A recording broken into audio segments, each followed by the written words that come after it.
Art binds. That means creating a collaborative work of art strengthens our Willowbrook community. It brings our community together and shares our story as wildcats and kittens. We can use lines, shapes, textures, and colors to share a part of us. Altogether, our work forms connections and unites us. Inspired by the artist Polly Apfelbaum, who creates abstract works of art using lines, shapes, and colors to share her ideas, we will mold clay with our hands in this ceramics activity. In the art studio, we have talked about how line, shapes, and colors symbolize and represent our feelings and ideas. For example, specific lines and shapes can convey different meanings, like a circle is a friendly shape, where a triangle may have sharp angles. Are you soft and circular, or a mix of both shapes? What about textures? Are you bumpy, smooth, floral, or a combination of them all? When you get the clay, mold it in your hands a few times and then press it on the canvas, paper plate, or paper mat that you have. Use the palm of your hands to press the clay and try to keep its thickness consistent all around. If the edges are too thin or the clay is too thin, it will eventually break.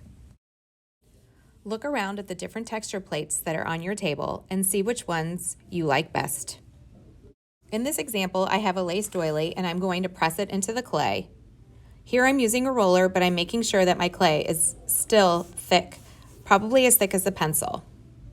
Gently pull off the texture plate and you'll see the textures you have. In this example, I have a rubber texture mat. I'm going to roll or press the mat into the clay gently, making sure that the clay is still thick and I am able to pick the clay up off of the canvas board. With smaller pieces of clay, you can create additional textures and add them to your original piece.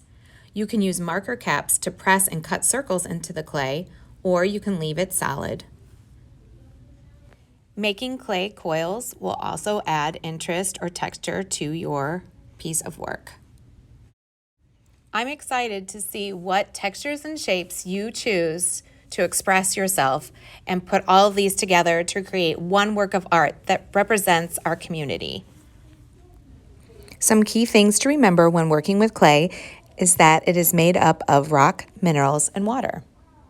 When you're working with clay or you overwork the clay, it will begin to dry out and crumble. Be sure to have a plan. You can add small amounts of water to smooth out cracks.